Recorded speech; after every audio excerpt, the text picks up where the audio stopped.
Hello, everyone. You are listening to the Maps and Graps podcast. I have a very, very, very, very special guest today who needs no introduction, but I'll introduce her.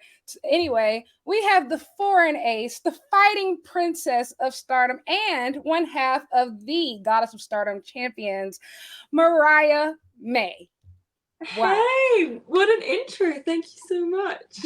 Yeah, so excited to finally be able to chat with you. I have felt connected to you for like the last few months because your first Stardom show was my first time watching Stardom live. So that was, if I'm not mistaken, that was the December 29th show.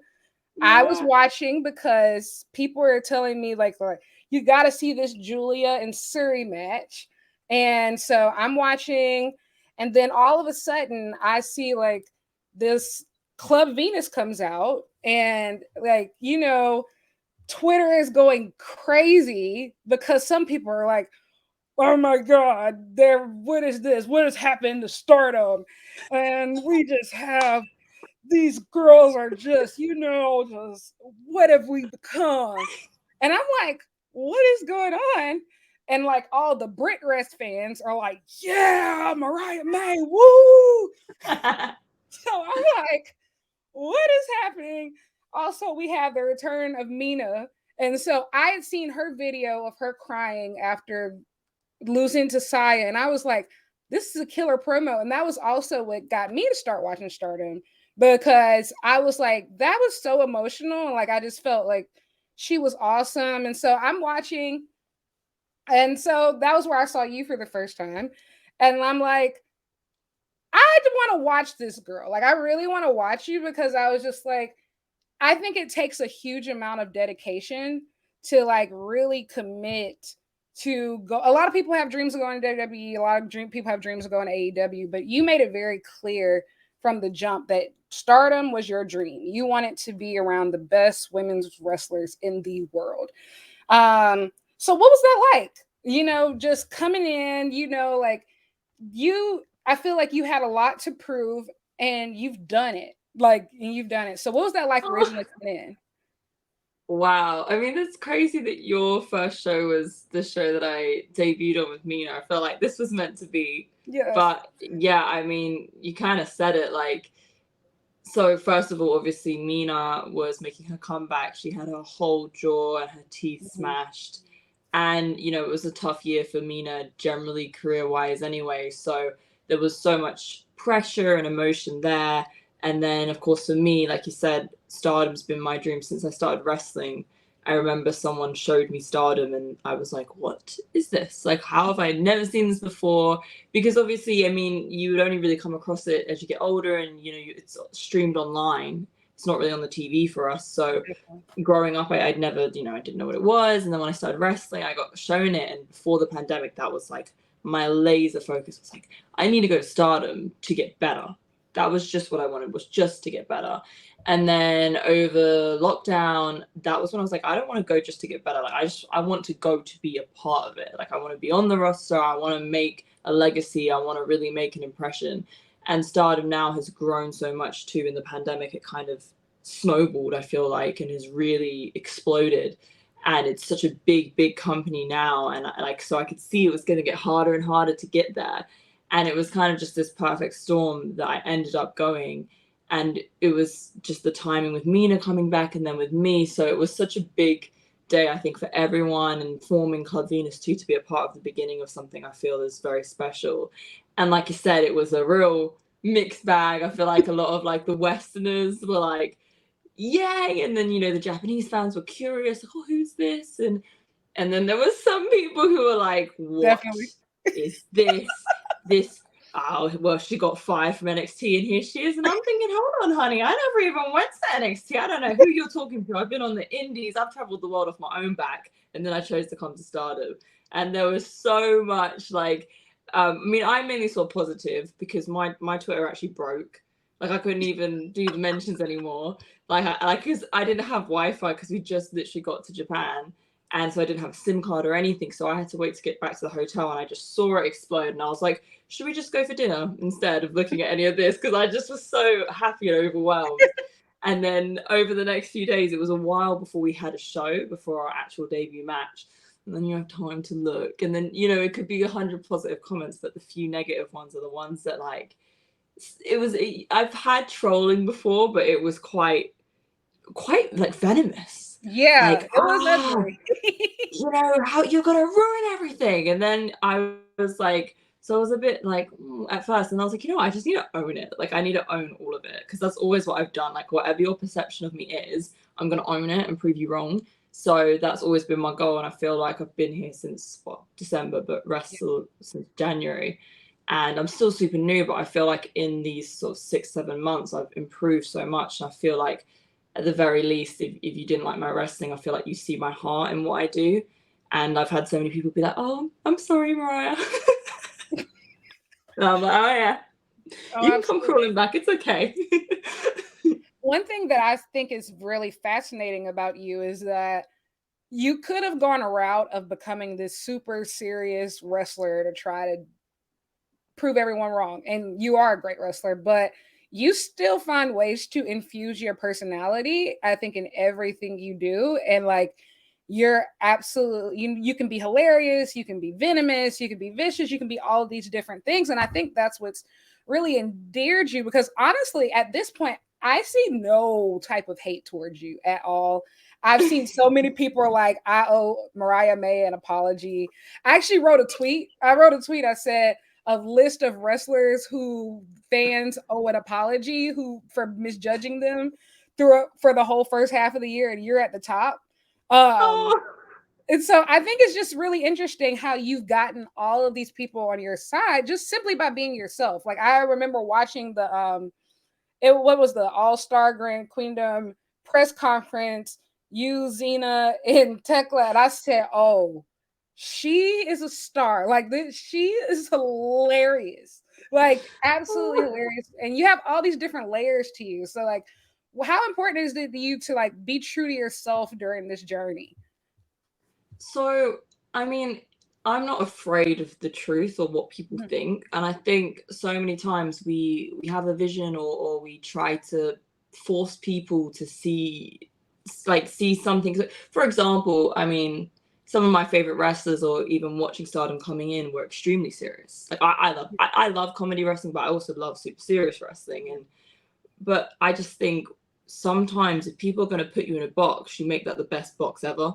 And I feel like with me as well, it's what you're given. You know, you might not be, you know, especially coming in, you're not going to be the serious 30-minute main event. You're not going to be in those spaces right now. But the space that you're in, it doesn't just have to be this little house show tag. Why don't we make this great story or this funny dynamic? And so I don't really think about it too much. I just try to make something of the night and like make people enjoy it and go home with something, whether it be the fans in person. Predominantly, that's like my first thing, and then obviously online, because Stardom World has quite a viewership. So for me, it's just, you can't really control the cards you're given. You know, you're an entertainer, you're going to be given so many different roles. And especially for me as well, coming in, obviously deciding to extend and stay, I don't speak Japanese. So at first, with regards to like my personality and bringing that out, I was a little unsure, because the appeal was so different, and where they're all talking in press conferences and they're so serious, of course, because they're speaking to each other. I'm like, well, I can't do that. Can I speak English? You know, and I was trying to figure out that space for me, and I realized I kind of have to just make it. So, you know, I'll say what I want to say in English, and then I'll also try and find like funny things I could say in Japanese to connect with the Japanese audience, and also the other women on the roster, to kind of give them what I'm feeling. But obviously with wrestling, you don't have to speak sometimes to communicate, which I think is really cool. But yeah, I think for me, it's just super important to just be humble, and just, you know, sometimes you're going to be given the big serious feud. Sometimes you're going to be given the house show tag. Sometimes you might not be given anything.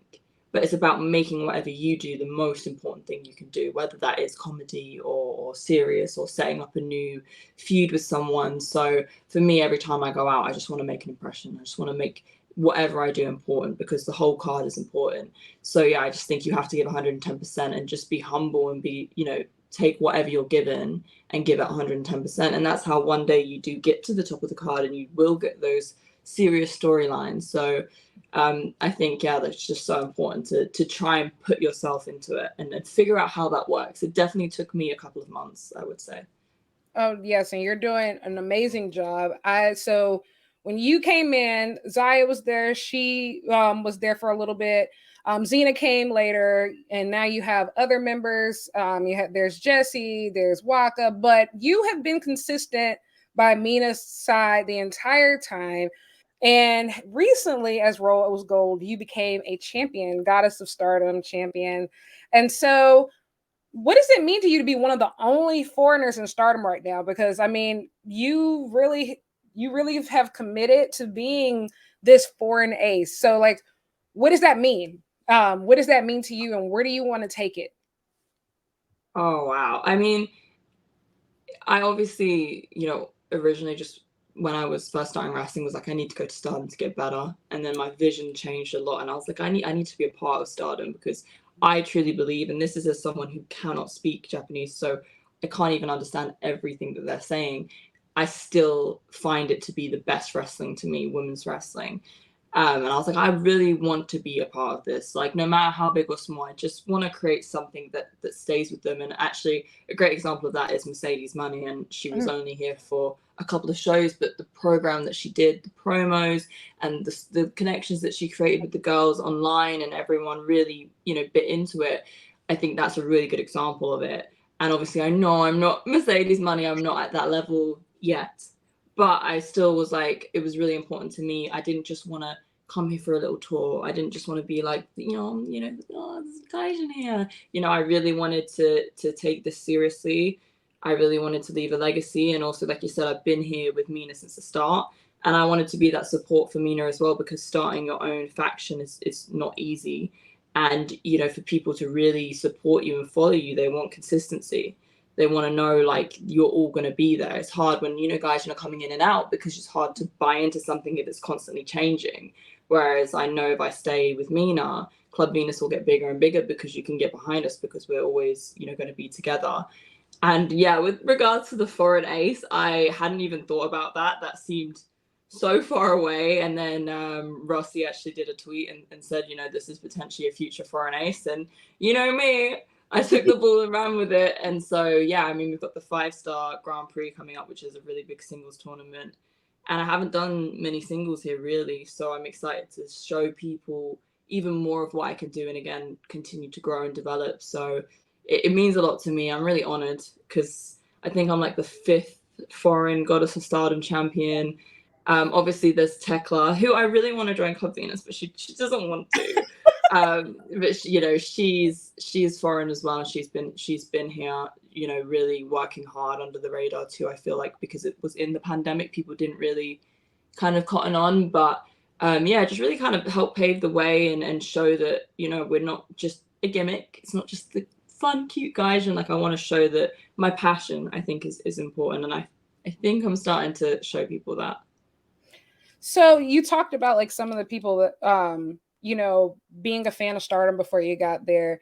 Who are some of the wrestlers that you grew up watching that you loved? I mean, inside and outside of Stardom. And who do you watch now if you ever get any free time? Like who do you watch now to either get better or just because like you just love their style? So growing up, like as a kid, obviously I watched WWE. Yeah. And I love like Mickie James, Trish Stratus, Jeff Hardy, John Cena. And I think that's just something to do with like a charisma and a personality that attaches to you, because obviously I'm only speaking for myself, but as a kid, I don't remember any matches really or moves. I don't even like, it's funny now because I'm a wrestler. So you overthink everything. You're like, I need to work on this and I drove myself insane. I'm like, but when I was a kid, I don't even, like now I know, but like I didn't even remember Mickie James's moves or anything. I just was like happy when she was like coming back and winning and stuff.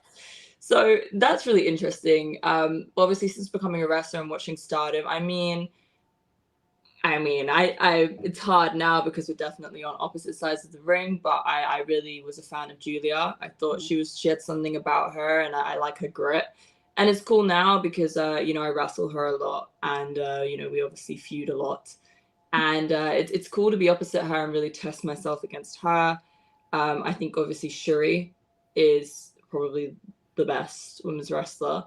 And, you know, I go up against her a lot, and every time I feel like I learn a lot. So, yeah, and I think generally with Stardom too, it's something that in the pandemic when I was becoming really disheartened with wrestling, I feel like, and I'm from the British scene, so it was really difficult in lockdown and coming back with so little opportunity, and I really had to figure out how am I going to get to the next thing? What do I want? And I Stardom, and so I think the whole roster, really top to bottom, is the best women's wrestlers in the world, and that's my competition. That's where I always wanted to be. So and then with regards to wrestling, I watch now. I mean, I don't get that much free time, but I do think it's super important to watch wrestling and figure out what you like.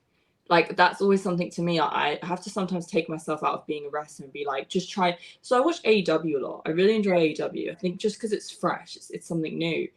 And it's funny because I watch it and then afterwards I'll be like, what did I like? Like, genuinely just like as a fan, not as a wrestler. And I always try to hold on to that and then use that in my wrestling and think, what did they do? So yeah, I mean, Kenny Omega is one of my favorites, but just generally, I try to watch a lot of AEW. I watch New Japan. I watch a lot of old All Japan stuff.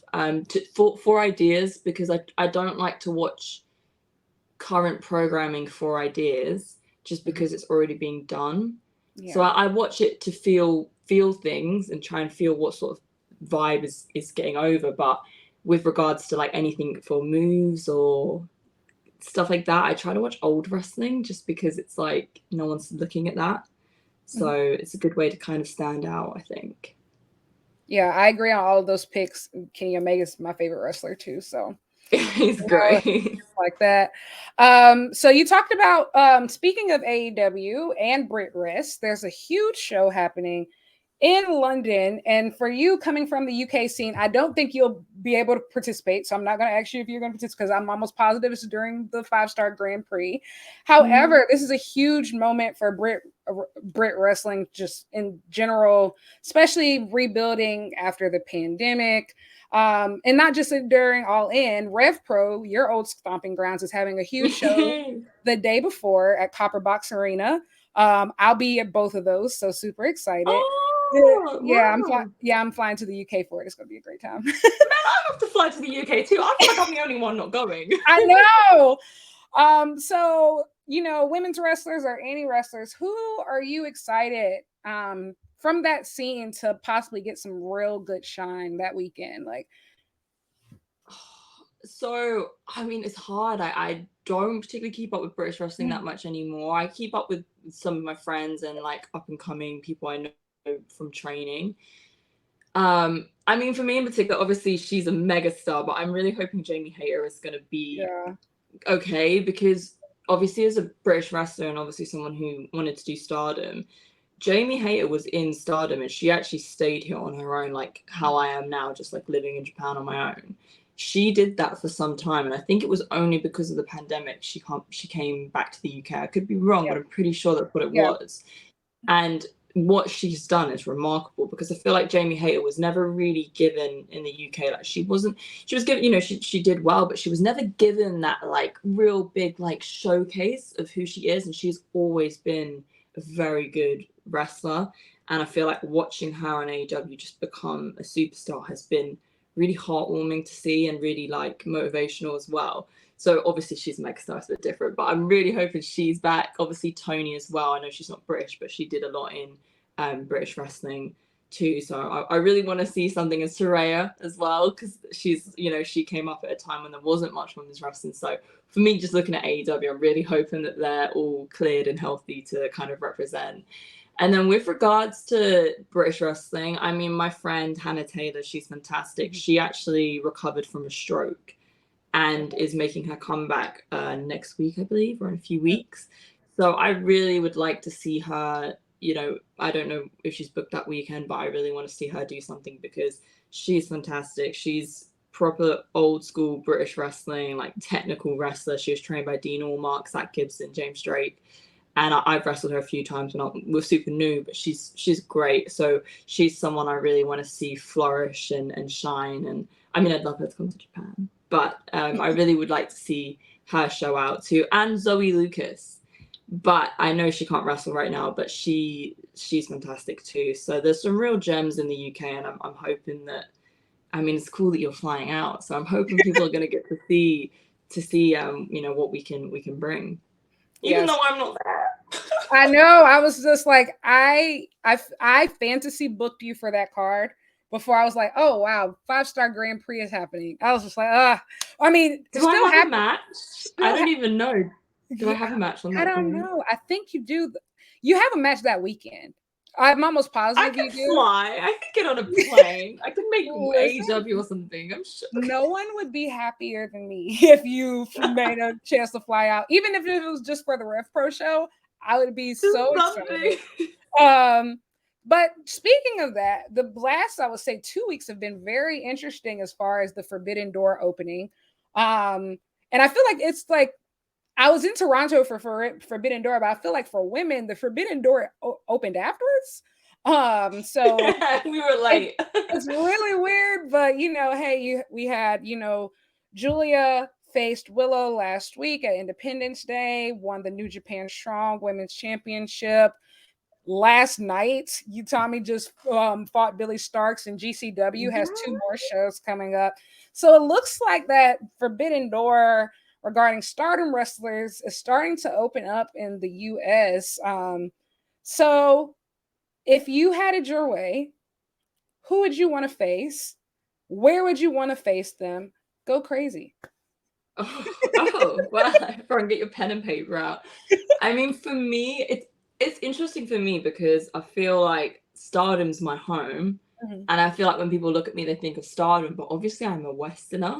So like when we talk about the Forbidden Door, like I remember people like, I want Mariah to invade AEW, and then someone was like, well, she wouldn't really be invading AEW because like she's not, you know. And it was like an interesting dynamic. But for me, it would be something like I would love for, I mean, maybe Club Venus, since we are an international stable, but I would love for like to be with Stardom and like invade AEW. But I also think it would be interesting because Jamie Hayter and Toni Storm were such a big part of Stardom. So I feel like there would be really some interesting stuff for like the nerds like me, but also just generally just some real good wrestling.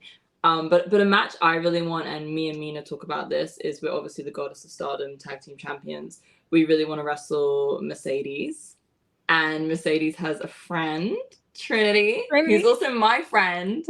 But I would love to wrestle them. I'd love to put the championships on the line in America. And I mean, I personally would love to do it in Japan, but if it's got to be America, we can get the flight booked, because that for me would be real cool. And you know, Mercedes kept tweeting me so much in April and talking so much, and now I'm a champion and she's not. So you know, this sounds like a great thing that could happen possibly for that Multiverse United show. I don't know, like the Impact New Japan Multiverse United show in Philly, you know, who knows?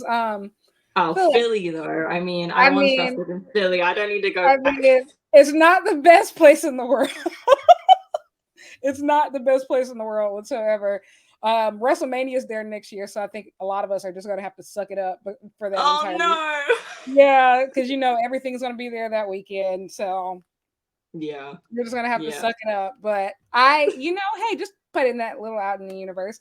It's always funny whenever you tweet Trinity about doing the Club Venus dance, because I feel like she would kill it. Like, I feel like she already knows it.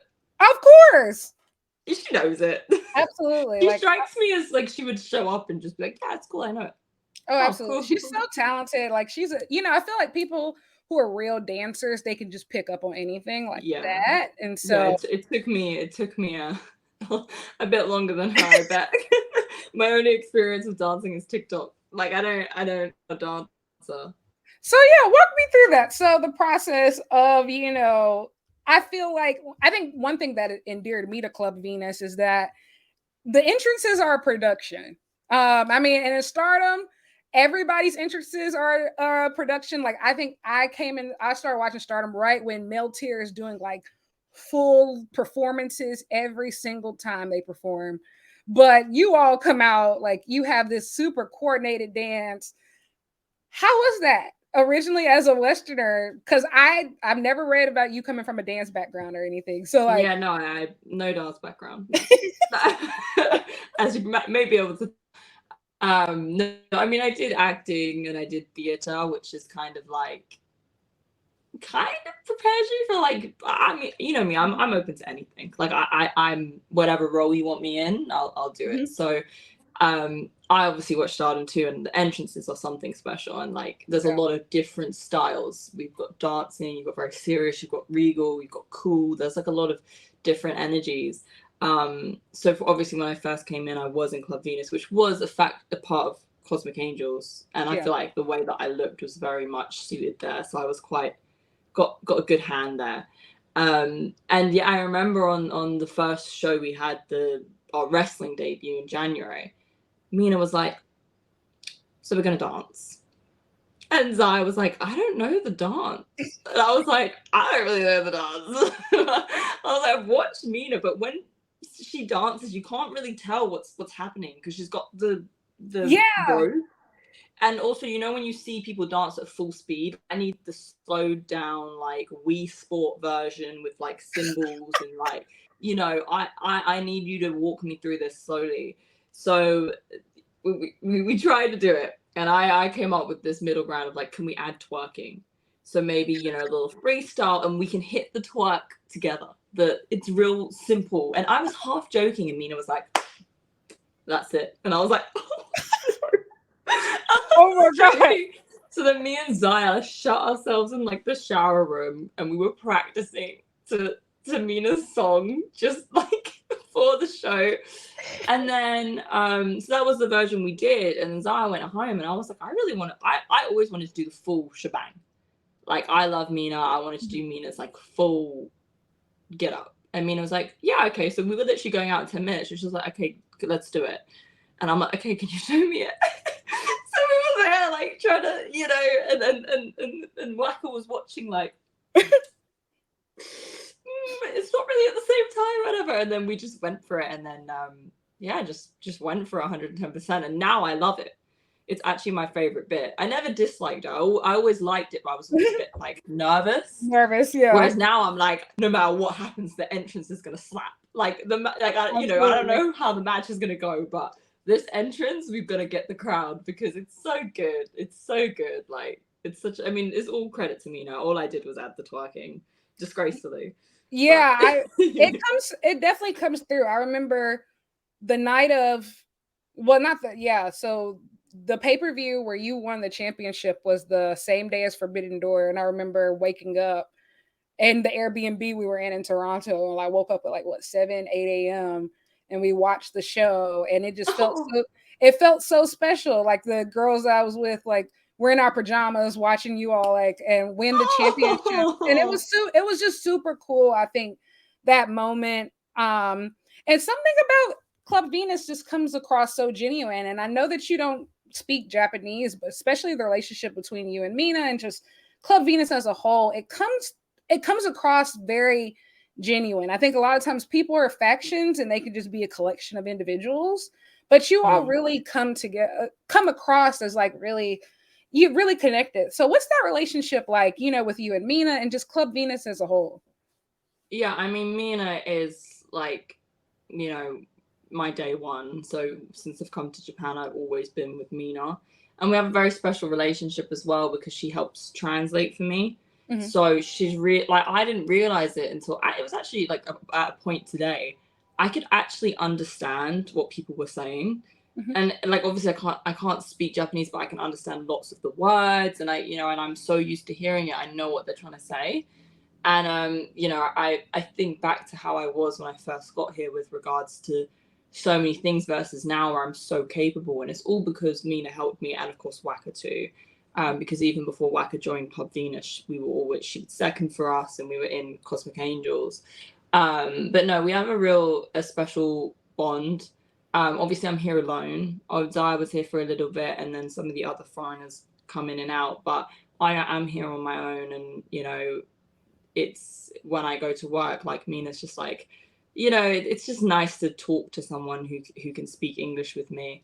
So yeah, we have a real special relationship, and obviously we won our first championship together, and she really helps me a lot. Like everyone said, you know, my wrestling has gotten so much better. And obviously I, you know, watch my matches back and I write myself notes. But also, you know, afterwards Mina will say, you know, do this, do this, do this, let's work on this. We'll go to the dojo together and we'll just work on my stuff. So, you know, she is like a sister to me. And I get emotional about it. But yeah, I'm so happy that my first championship in Stardom was with her. And you know, even like when we make our entrances now with the championships, like we just look at each other before, like, you know, like here we go, like it's just special. And Waka as well, like she's so sweet. Like she's just so sweet. Like I've never met anyone that's just so nice. Like she really is what you see is Waka. So she is just genuine. So you have 5-star Grand Prix coming up. This is your first 5-star Grand Prix. I'm sure you've seen the full schedule so far. Which matches stand out to you? Who are the people that you're chomping at the bit to get in the ring with? And also, congratulations for getting one of those final 2 spots to be in 5-star Grand Prix. I know a lot of us online were rooting for you, but like I didn't know. I was like, are they going to put her in? Please put her in. And they did. And I was like, yes. Yeah. So who are you looking forward to facing? Oh, literally everyone, for lots of different reasons. But I came to Stardom because one of the main reasons, like I said, was I wanted to always get better. And I feel like I've integrated myself into the product so well, but there's still so much for me to do. Like I've hardly had any singles matches. And a lot of the people in my block too, I haven't wrestled that much. Like Azumi, I think we've had a few tags and we've, you know, it's been really competitive with us in there. But you know, there's girls in there I've hardly done anything with. I've hardly wrestled. So I think it's one of those things that people are like, oh, I forgot Mariah only came in January. Like I actually have because someone made a list of all the first time matches. Yeah. And like there's a few, and then it's just Mariah versus everybody. Versus everybody. So I'm happy that I'm going to be providing something fresh in that sense. And for me as well, I'm excited for the different styles. Obviously, my first match is Azumi, who is obviously high speed. And you know, I'm not necessarily going to play her game, but I might be able to show her that I can. So that's going to be fun to play with. Like I said, coming in, I was always, you know, interested in Julia. She really got my attention. So every time we get in there, there's always a lot of fire between us and like a lot of, like it's scratching at the surface. So I feel like that singles is going to be really hot either way, whatever happens. And Mina as well. That's a match like I'm like nervous. I'm excited because I mean, we both obviously are gonna want to win. It's an interesting dynamic because she's kind of like a mentor to me, but she's also like my sister, and we're both really competitive. But we also know each other like back to front because we literally wrestle with each other multiple times a week, every week. So that's gonna be interesting. So there's a few matches like that, and then generally, I mean, the whole block is stacked. Both are. So, you know, it's really going to be, I'm excited. The nerd in me is excited, but I'm also excited to show people what I can do. Yeah, your block is absolutely stacked. Blue Stars has a lot of great people in it, including me, and I'm very excited to see how that match turns out. So there's a lot of belts. There are a lot of belts right now, I would say, between Stardom and New Japan. Singles belt specifically, there's the IWGP Women's Championship, there's the New Japan Strong Women's Championship, there's the Is It Still Alive SWA Championship, obviously Wonder of Stardom, World of Stardom, High Speed. So you haven't been a singles wrestler much in your time in Stardom, but after 5-star Grand Prix, that may change. So any belt particularly that you have your eye on? I mean, it's funny you mentioned the SWA. From the day I arrived in Stardom, it's all people have tweeted me about, to the point where I'm like, it's now just a chip on my shoulder because people don't stop tweeting me about it. So I would be really interested to see that come back. And I think as well, the SWA is a kind of championship which you could take around the world. It's got a really interesting rule to it, which I think is cool. You can't defend against someone from your own country. I think I mean, that's really Yeah, interesting. that's I cool. love stuff like that. Yeah, so that's something I have my eye on, whether or not it comes back. I mean, like you said, there's so many championships, but there's also so much talent. So, you know, who knows what the future holds. Obviously, me and Mai have gone back and forth a lot, and I think I deserve an IWGP match purely because she shoved that championship in my face so many times, like physically. I'm like, at this point, you got to give it to me. I don't even care what I'm supposed to do to qualify for it. Like, you got to give this to me. But obviously, that's a top championship, and I feel like I have to climb the ladder in a way. However, I don't mind skipping and taking a shortcut if it's a possibility. But yeah, I mean, it's funny too, because before I came to Stardom, I was only a singles wrestler. Like, I only ever really did singles. And then in Stardom, obviously, because we tour so much, we really only do tags, apart from pay-per-views where you'll have your singles. So the 5-star is definitely going to be a whole different dynamic. And yeah, I mean, I think it's my chance to show what I can do in singles, and I could definitely be a champion. And hey, I was after the IWGP, but seeing the New Japan Strong belt, I mean, that belt, I'm not saying it's made for me. However, it's like pink and lilac, and it's covered. We call it kira kira, which means like sparkle. And I'm just like, listen, I have pink and lilac sparkly gear. I feel like for the entrance alone, I need this championship. So I feel like I feel like I need to put this suggestion in your ear, because we've seen a lot of men, when they win championship belts, they customize it, but I'm not sure we've seen a lot of women do it. So I would love to see, if you ever won that belt, if you changed the strap to pink. I feel like that would be a very dope thing. Well, yeah, because when I was younger, I loved the WWE one, the John Cena's spinny one. I thought that was the belt. I didn't realize he did it. I thought it was just the belt. And when they changed it, I was furious. I was like, this is rubbish. It doesn't move.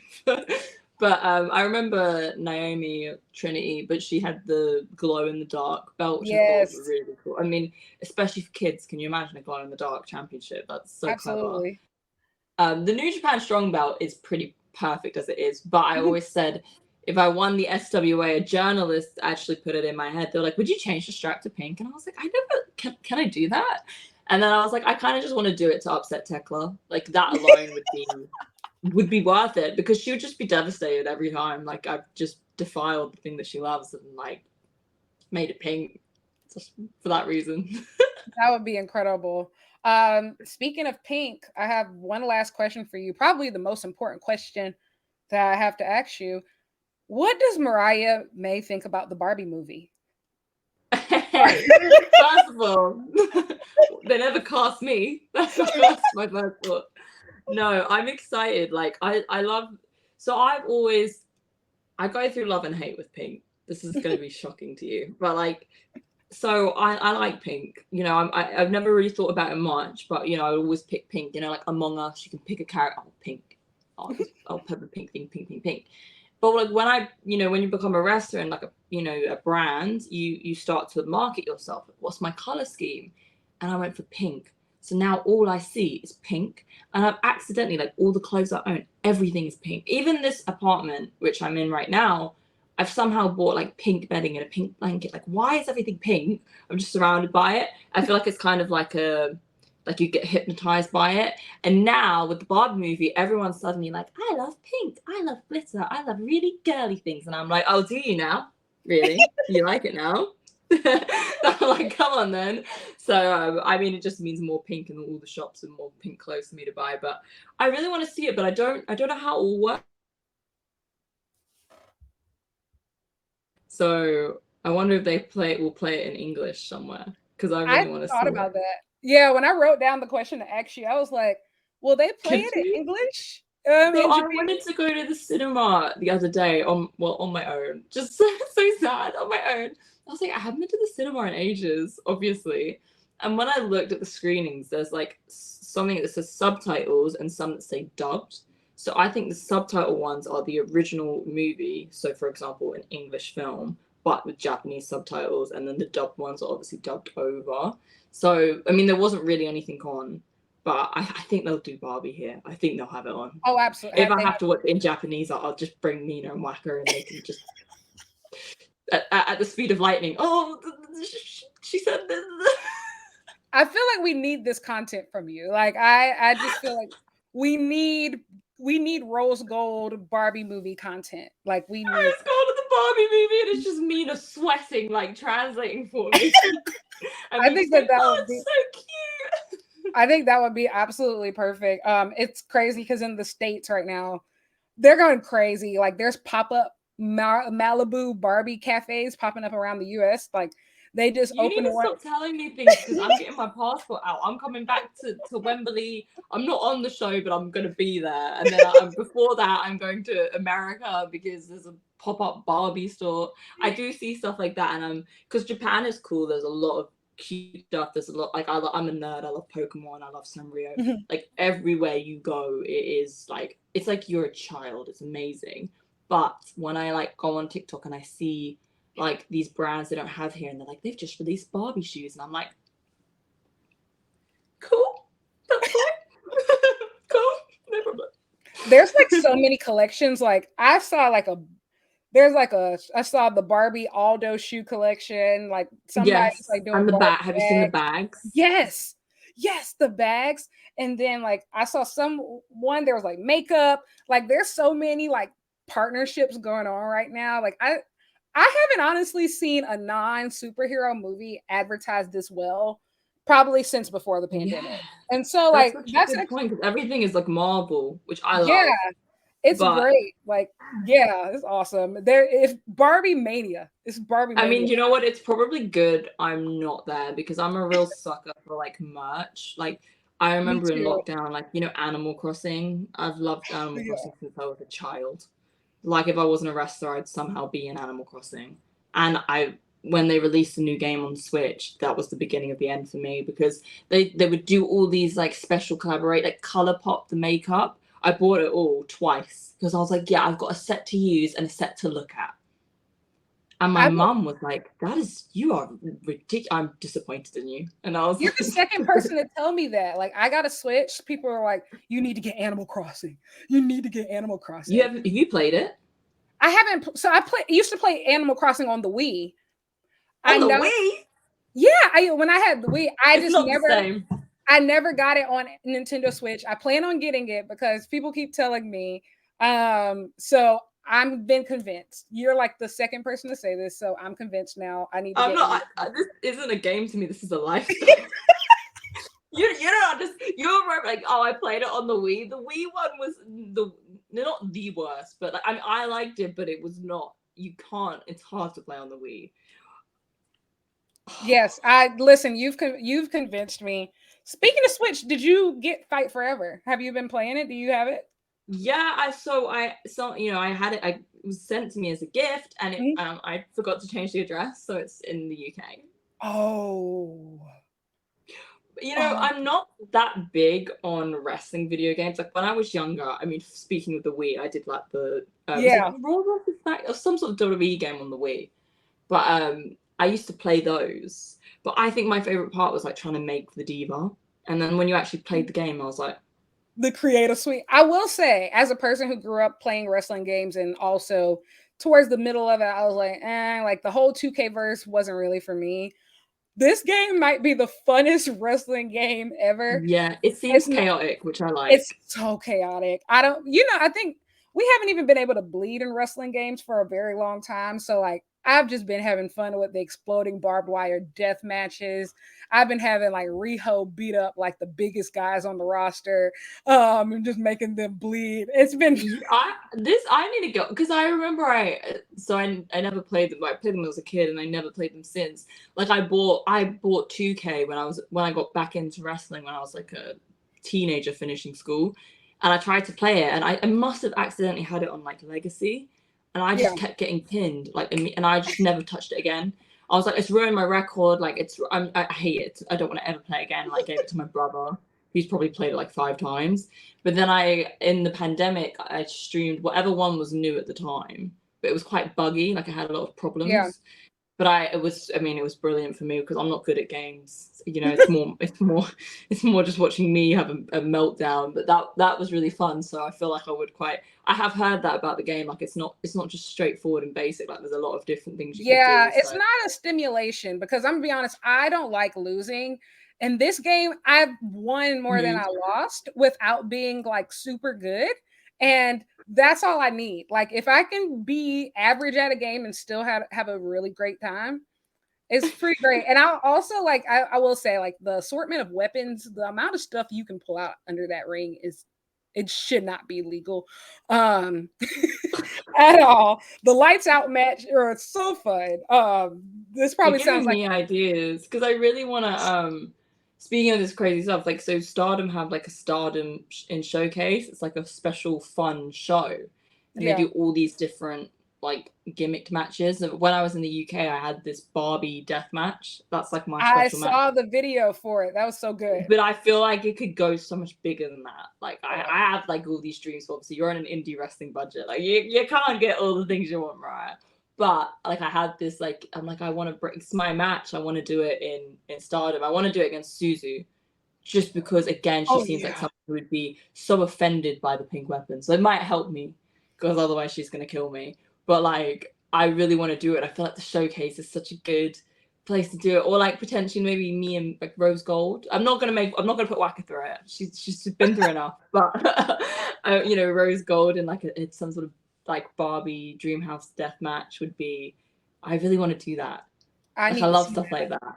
I would love. That's why, like AEW, I feel like you could just do anything. Like they just do anything, and you're like, Suzu is perfect for that too. Like you know, she comes from the deathmatch background, like with prominence, and like I feel like she'd actually try to kill you if you had like all those pink weapons. I think it would be great. This is my dream, and you're ruining it. I'm like, I really want Pink and Barbie, and you're like, she's gonna kill you. Yeah, I know. You know, hey, you can kill her back. It's fine. It's pro wrestling. Yeah, I mean, I would thrive in that environment because it's pink. Absolutely. It's like a kid with sugar. I think that would just be a really cool thing for Stardom. I would personally love to see it. So if I know Rossi doesn't. And I think the timing right now is such a good time to do it with the Barbie film, but it's just before the 5-star, and I need to make it there alive. So yeah, that is true. But I do want to pitch it, and I'm like, with my limited Japanese, how can I ask for this match? Listen, I just tell Rossi, like Westerners, if you want to expand the audience, do a Barbie death match. You will go viral. I actually tweeted Suzu. I tweeted Suzu because someone brought it up, and I tweeted her, and she just went, "What? What?" Like, excuse me. Yeah, that is girl, white girl tweeting me. That's Barbie deathmatch. She's like, what the fuck is this? Yeah, that's brilliant. I do think that would really be awesome. I don't even know if people. You know, you'll have your people like, why are they doing this? Why are they doing this? They're women. Stop this. And then there's going to be like certain people. Yeah, Barbie. Woo! You in the front row. That's me. You and your girls in the pajamas like, yeah! Absolutely. Yes, exactly. You know me so well already. Wow, that's all of my questions. This has been an amazing interview. You're incredible. I'm excited to see what you do with the tag belts. You all have been on an incredible run lately, in addition to the 5-star Grand Prix. So where can people find you? I see that you've been using your blog more again. So yeah, how can people find you? So I do vlog. It's on YouTube. It's youtube.com/MariahMayX. That's my handle on pretty much everything. I'm on Twitter way too much. TikTok. I've gotten back into TikTok. I'm a little bit addicted to TikTok. So you probably find me on there, and of course Instagram. So if you do want to check out my stuff, you can do it there. I'm just trying to basically show people Japan, but it's very chaotic the way I do it. No, you've done a great job. Like, yeah, I feel like I've watched some of your blogs, and it just comes across really genuine. Like, you know, like I feel like when people do like their content is super perfect all the time, and yeah, we're going to post every Tuesday at 3:00, and you know, it feels very like, you know, I'm like, I post twice a year and you'll enjoy it. Yeah, exactly. It feels I don't post for 6 months, and then I post like 6 5-hour vlogs in like a week, and everyone's like, what is going on? I feel like the chaos is authentic. Like, you know, and I think that's what matters. Authentically It's me chaos. as a person. Yeah. Absolutely, absolutely. And so it definitely comes across. Definitely go follow Mariah. You can find me at Lyric Wrestling on Twitter. So excited for you all to hear this episode and talk to you next time. Bye.